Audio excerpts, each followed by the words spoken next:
আজি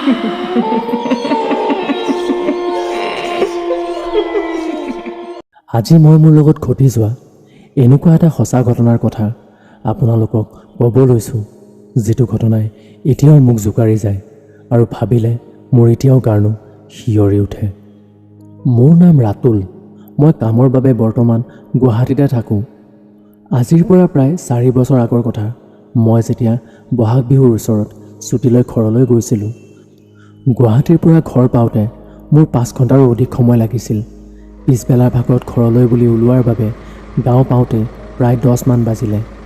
বাছৰ পৰা নামি মই গাঁৱলৈ যোৱা ৰাস্তাৰে ঘৰলৈ বুলি আগবাঢ়িলোঁ। গাঁৱলৈ যোৱা ৰাস্তাটোৰ এছোৱা ঠাই গছ-গছনিৰে ভৰা আছিল আৰু সেই ঠাইডোখৰত মানুহৰ ঘৰ নাই বুলিবই পাৰি। এঘৰ দুঘৰ আছে যদিও ৰাস্তাৰ কাষত নাই, বহুত দূৰ সোমাব লাগে।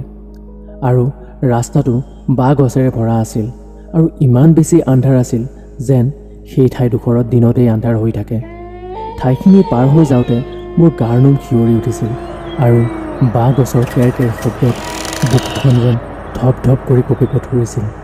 সেইটো সময়ত যেন মই কাৰোবাৰ সহায় ল'ম তেনেকৈ দূৰলৈকে মই কাকোৱে দেখা পোৱা নাছিলোঁ। মই একেবাৰে উপায়হীন হৈ ভগৱানৰে নাম লৈ মোবাইলৰ ফ্লেছটো জ্বলাই কোনোমতে ঠাইডোখৰ পাৰ হ'লোঁ। হাবিয়নী ঠাইখিনি পাৰ হৈ কোনোমতে ভয়টো আঁতৰিছিলহে। তাৰ পাছত মই পথাৰৰ মাজৰ ৰাস্তাৰে, অৰ্থাৎ দুয়োফালে পথাৰ আৰু মাজত ৰাস্তাটো, আৰু পথাৰখন পাৰ হৈয়ে আমাৰ গাঁৱৰ চুবুৰীয়াটো সোমামগৈ। সেয়ে মই অলপ খৰখেদাকৈ খোজ দিব ধৰিলোঁ আৰু এনেতে দেখোঁ যে কোনোবা এজন ৰাস্তাৰ মাজতে ৰৈ আছে। আৰু সেই দেখি মই অলপ আচৰিত হ'লোঁ, কাৰণ ইমান ৰাতিখন কোনো এজন মানুহ নাই আৰু ৰাস্তাৰ মাজতে তেনেকৈ কোন ৰৈ আছে। তথাপি মই ইমান ভয় নকৰি অলপমান সাহস গোটাই মই মানুহজনৰ ওচৰ চাপিব ধৰিলোঁ আৰু মই অলপ ওচৰ পাই দেখোঁ যে মোৰ লগৰ ৰংমনক দেখি যেন মোৰ নিজৰ সাহসটো উভতি আহিল আৰু মনটো বৰ বেছি ভাল লাগিলে আৰু অলপ পাতল লাগিলে, কাৰণ ইমান সময় মোৰ বৰ ভয় লাগি আছিলে কেনেকৈ ঘৰটো পাওঁ।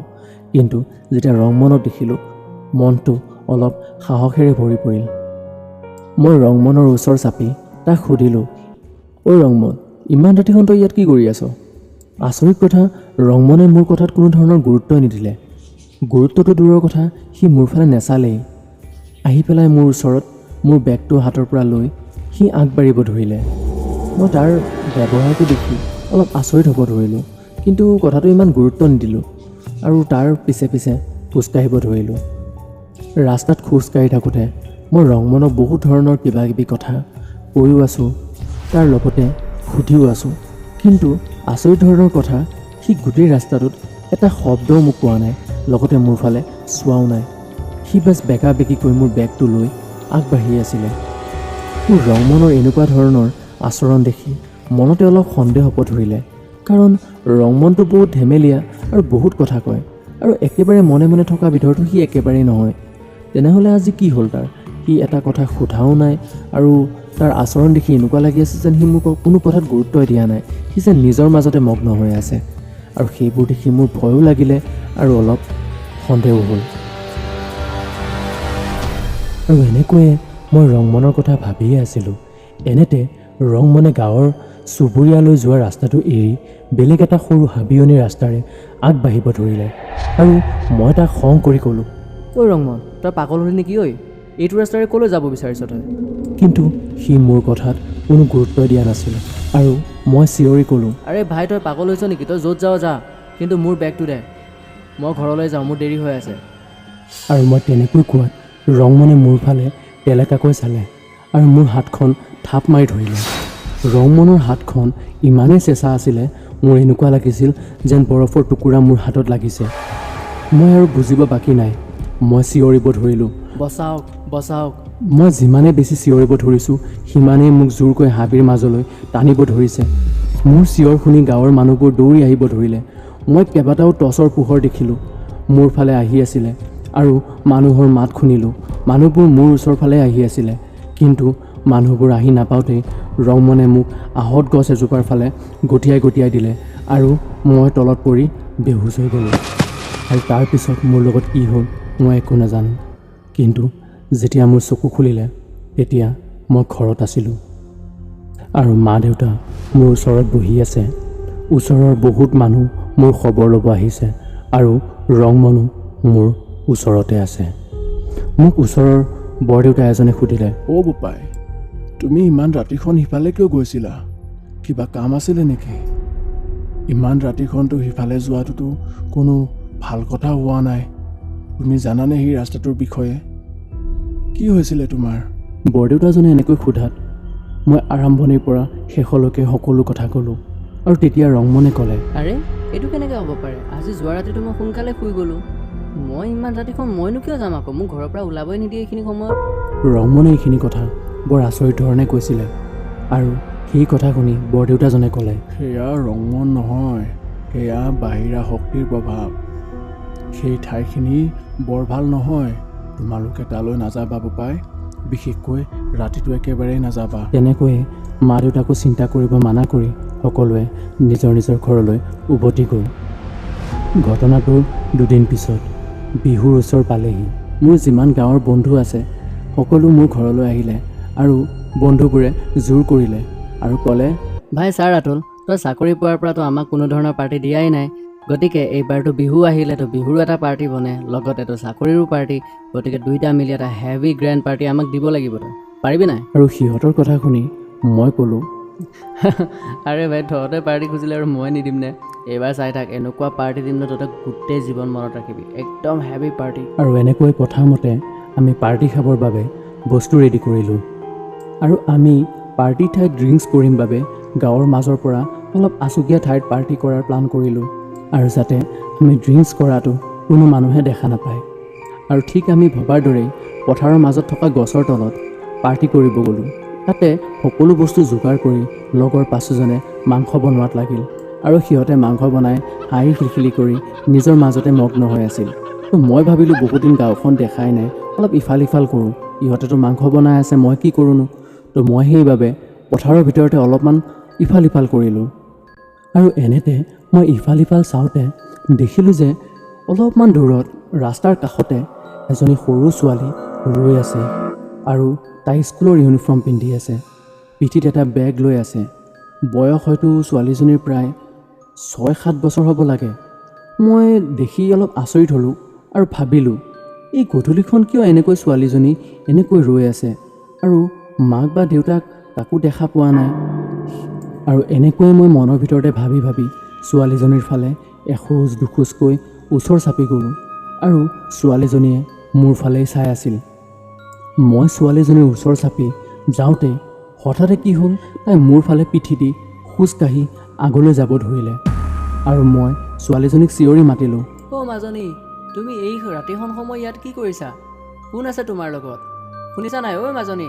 মই এনেকৈয়ে চিঞৰি চিঞৰি ছোৱালীজনীৰ ওচৰ চাপিব খুজিলোঁ, কিন্তু তাই মোৰ পিনে এবাৰ চোৱাও নাছিল আৰু তাই নিজৰ মাজতে মগ্ন হৈ আগলৈ আগবাঢ়ি যাব ধৰিলে। আৰু মই অলপ আচৰিত হ'লোঁ যদিও মনৰ ভিতৰতে ভাবিলোঁ, ছোৱালীজনী হয়তো অকলেই আহিছে কিজানি। সৰু ছোৱালী ভয় কৰিব, ৰাতিও হৈছে আৰু ঠাইখিনি বৰ ঠিক নহয়। সেয়ে ছোৱালীজনীক মই বাৰ বাৰ মাতিলোঁ, মাজনী মাজনী মাজনী শুনাচোন।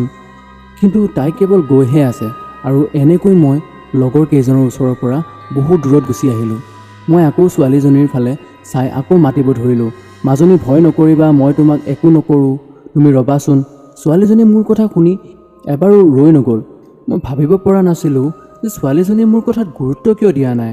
আৰু তাৰপিছত মই আকৌ এবাৰ চিঞৰি ক'লোঁ, মাজনী ৰ'বাচোন, মই তোমাক একো নকৰোঁ নহয়, ভয় কিয় খাইছা তুমি ৰ'বাচোন। আৰু এইবাৰ কিয় জানো মোৰ কথা শুনি ছোৱালীজনী তাতে ৰৈ গ'ল আৰু য'ত ৰৈছিল সেই ঠাইখিনিতে এডাল বহুত ডাঙৰ আহঁতৰ গছ আছিলে, যিটো বহুত পুৰণি গছ আৰু আমাৰ গাঁৱৰ বহুতেই পুৰণি গছ আছিল। তাই ৰখি যোৱা বাবে ময়ো অলপ দূৰতে ৰৈ গ'লোঁ আৰু লাহে লাহে তাইৰ পিনে আহিব ধৰিলোঁ। আৰু হঠাতে ছোৱালীজনীয়ে মোৰ ফালে ঘূৰি গ'ল আৰু মোৰ ফালে চাব ধৰিলে একে ধ্যানতে। কিন্তু যেতিয়া মোৰ চকু সেই ছোৱালীজনীৰ মুখলৈ পৰিল, মই যেন তাত বৰফৰ দৰে জমি গ'লোঁ, কাৰণ ছোৱালীজনীৰ মূৰৰ পৰা টোপ টোপকৈ তেজ পৰি গোটেই তাইৰ বগা ৰঙৰ ইউনিফৰ্মযোৰ তেজেৰে ৰাঙলী হৈ পৰিছিল। কিন্তু তাইৰ মুখখনলৈ চাই দেখোঁ মুখত যেন এটা অদ্ভুত ধৰণৰ হাঁহি আৰু সেই হাঁহিটোত এনেকুৱা এটা ধ্বনি ওলাই আছিল যিটো শুনি মই কাণেৰে সহ্য কৰিব পৰা নাছিলোঁ। এনেকুৱা লাগিছিল যেন মোৰ কাণ ফাটি তেজ ওলাই আহিব আৰু মই চিঞৰি উঠিলোঁ। মোৰ চিঞৰত তাইৰ হাঁহি বন্ধ হৈ গৈছে, কিন্তু মোৰ গাত এনেকুৱা এচাটি চেঁচা বতাহ লাগিছিলে আৰু এনেকুৱা অনুভৱ হৈছে যেন মোৰ পিছত কোনোবাই ৰৈ আছে। মই পাছলৈ ঘূৰি চালোঁৱে যে তাত কোনোৱে নাছিল। আৰু তাৰপিছতে মোৰ ছোৱালীজনীলৈ মনত পৰে আৰু মই যেতিয়া ছোৱালীজনীৰ ফালে মুখ দিওঁ, তেতিয়াই মোৰ মুখৰ ওচৰত এনেকুৱা এজনী মহিলাৰ মুখ, যিখন দেখি মোৰ যেন প্ৰাণবায়ুৱে উৰি গ'ল। তেওঁৰ চুলিবোৰ আউলি বাউলি হৈ খোল খাই আছিল। কাপোৰযোৰ তেজৰে দাগ, মুখখন আন্ধাৰত ধৰিব পৰা নাছিল, কিন্তু হঠাৎ বিজুলী চমক যেন সেই মাইকী মানুহগৰাকীৰ গাত পৰিছে আৰু তাৰ পাছতেই মই অচেতন হৈ যাওঁ। সেই অৱস্থাটো দেখি, সেই ঘটনাটোৰ পিছত মই প্ৰায় 2 দিন অচেতন হৈ থাকিলোঁ। মোৰ যেতিয়া হুঁচ আহে, মই ভয়তে চিল্লাব ধৰিলোঁ বিচনাতে, আৰু বিচনাৰ পৰা উঠিয়ে ঘৰৰ বস্তুবোৰ দলিয়াব ধৰিলোঁ, ভাঙিব ধৰিলোঁ। কোনোবাই মোক মাতিলে, মই পাগলৰ দৰে আচৰণ কৰিব ধৰিলোঁ। মোৰ অৱস্থা দেখি মায়ে কান্দিব ধৰিলে। ঘৰৰ সকলো মানুহ বহুত চিন্তাত পৰি গ'ল। আৰু তেতিয়াই ওচৰৰ মানুহবোৰে মা দেউতাক ক'লে যে মোৰ গাত হেনো বেয়া বস্তুৰ ছাট পৰিছে, সেইবাবে মই এনেকুৱা আচৰণ কৰিছোঁ। আৰু দেউতাহঁতে মোৰ অৱস্থা চাব নোৱাৰি ওচৰৰে গাঁৱৰ মানুহৰ কথা শুনি মোক গাঁৱৰে ওচৰৰ এজন তান্ত্ৰিকলৈ লৈ গ'ল। আৰু সেই তান্ত্ৰিকজনৰ বহুত গুণ আছে, বহুতে প্ৰমাণ পাইছে, সেইবাবে মোকো তালৈ লৈ গ'ল। অলপ সময় পিছতে মই তান্ত্ৰিকজনৰ ঘৰ পালোগৈ, আৰু মোৰ লগতে গাঁৱৰো 2জনমান মানুহ আছিল, লগতে মা দেউতাও আছিল। যেতিয়া মোক তান্ত্ৰিকজনে দেখিলে, মোক তেওঁৰ ওচৰত বহিব দিলে। আৰু যেতিয়া মই তান্ত্ৰিকজনৰ ওচৰত বহিলোঁ, তেতিয়া তান্ত্ৰিকজনে ওচৰৰ পৰা এটা বাতি এটা ল'লে আৰু সেই বাতিটোত অলপ পানী লৈ কিবা এটা মুখতে ক'ব ধৰিলে, আৰু অলপ পিছতে তাৰ পৰা অলপমান পানী লৈ মোক গাত ছিটাই দিলে। নেজানো সেই তান্ত্ৰিকজনৰ পানীখিনিত কি আছিলে, মোৰ গোটেই গাটো গৰম হৈ গৈছিল। তাৰে পিছতে তান্ত্ৰিকজনে ওচৰতে এটা চক্ৰ বনাব ধৰিলে, আৰু সেই চক্ৰটো হয়তো ছাইৰে বনাই আছিল। আৰু অলপ সময় পিছতে চক্ৰটো বনোৱা হোৱাৰ পিছত তান্ত্ৰিকজনে মোক তাত বহিব ক'লে, অৰ্থাৎ সেই চক্ৰটোৰ মাজতে মোক বহিব ক'লে। তাৰপিছত মোৰ ভয়ো লাগি আছিল যদিও মাহঁতে সাহস দিলে, আৰু তাৰে পিছতে মই গৈ চক্ৰটোৰ মাজতে বহি গ'লোঁ। আৰু চক্ৰটোত বহাৰ পিছতেই তান্ত্ৰিকজনে মোক সুধিলে, তোৰ জীৱনত এনেকুৱা কিবা ঘটনা ঘটিছে নেকি? চা বাপা, যদি তোৰ কিবা জীৱনত আছে তেতিয়াহ'লে একদম নুলুকাবি। যদি লুকাও মই তোক একো সহায় কৰিব নোৱাৰিম, কিন্তু যদি গোটেই কথা খুলি কওঁ তেতিয়া মই তোক সহায় কৰিব পাৰিম। একদম ভয় নকৰিবি, যি মনত আছে সকলো খুলি পেলাই ক। তান্ত্ৰিকজনে কোৱাৰ পিছত মই নিজকে অলপ সাহস পালোঁ কথাবোৰ কোৱাৰ বাবে, আৰু মই কান্দি কান্দি ক'লোঁ, ঘটিছে মোৰ লগত এনেকুৱা এটা ঘটনা যি নেকি মই কেতিয়াও পাহৰিব নোৱাৰোঁ। তাৰপিছতে মই মাৰ ফালে চাই ক'লোঁ, মা, এইবোৰ আন কোনো নহয়, কাবেৰী বায়ে কৰি আছে। মায়ে মোৰ মুখত কাবেৰীৰ নামটো শুনি আচৰিত হৈ গ'ল আৰু ক'লে যে কাবেৰী কেনেকৈ হ'ব পাৰে, কিন্তু কিয়? তাইতো মৰিব আজি প্ৰায় 5 বছৰ বেছি হৈ গ'ল। আৰু মাৰ কথা শুনি তান্ত্ৰিকজনে ক'লে, কাবেৰী নামৰ মানুহজনী ঢুকাইছে যদিও তাইৰ আত্মাটো এতিয়াও মুক্তি পোৱা নাই। হয়তো ক'ৰবাত নহয় ক'ৰবাত তাইৰ আত্মাটো ৰাতুলৰ লগত জড়িত হৈ আছে। আৰু ৰাতুল, তুমিও সঁচা কথা কোৱা। যদি তাইক কিবা কথা দিছিলা তেতিয়াহ'লে মোক সঁচা কথা খুলি পেলাই কোৱা। কাবেৰী বা মোৰ নিজৰ বা নাছিল। তাইৰ লগত মোৰ কোনো ধৰণৰ তেজৰ সম্পৰ্কও নাছিল যদিও কাবেৰী বায়ে সদায় মোক নিজৰ এজন ভাইটিৰ দৰে মৰম কৰিছিল, আৰু ময়ো কাবেৰী বাক এজনী বাৰ দৰে মৰম কৰিছিলোঁ। এদিন কাবেৰী বায়ে নিজৰ ছোৱালীজনী আনিবৰ কাৰণে স্কুললৈ গৈ আছিল, আৰু ময়ো কিবা কামত ক'ৰবাৰ পৰা আহি আছিলোঁ। এনেতে কাবেৰী বাক মই ৰাস্তাতে লগ পালোঁ। কাবেৰী বায়ে মোক ৰাস্তাত লগ পাই মোক ক'লে, ৰাতুল, কি হ'ল, বহুত দিন দেখা হোৱা নাই, ক'ৰবাত কিবা কামত ব্যস্ত নেকি? বহুত দিন লগ পোৱা নাই তোমাক। বেয়া নোপোৱা যদি তুমি 2 দিনমান আহি আমাৰ মাজনীক অলপ দেখুৱাই দিবাচোন। একদম পঢ়াত বেয়া হৈ গৈছে নহয়, পঢ়ালেও পঢ়িব মন নকৰে, আৰু ভিনিয়াৰতো কাম নিমিলেই, কামত যাব লগা হৈ থাকে। আৰু কাবেৰী বাৰ কথা শুনি মই ক'লোঁ, ঠিক আছে বা তই চিন্তা নকৰিবি এইবাৰ আমাৰ মাজনীক মই ইমানেই ভালকৈ পঢ়াম নহয় পৰীক্ষাত 1 নম্বৰ হ'বই লাগিব তই চাই থাক আৰু মই তেনেকৈ কোৱাত কাবেৰী বায়ে হাঁহি মাৰি ক'লে তই থাকোঁতে আৰুনো মই কি চিন্তা কৰিমহে আৰু ক'লে ঠিক আছে দে মাজনীক লৈ আহোঁ নহ'লে দেৰি হ'ব তাই কান্দিব নহ'লে তাৰে পিছতে মই ক'লোঁ অঁ যা দে তাৰপিছতে কাবেৰী বায়ে স্কুলৰ ফালে আগবাঢ়িল আৰু মই ঘৰ পালোহি ঘৰতে আহি প্ৰায় আধা ঘণ্টামান হৈছিলেহে তেনেতে লগৰ এটাই দৌৰি দৌৰি আহি মোক ক'লে যে ৰাহুল কাবেৰী বা আৰু মাজনীক গাড়ীয়ে খুন্দিয়ালে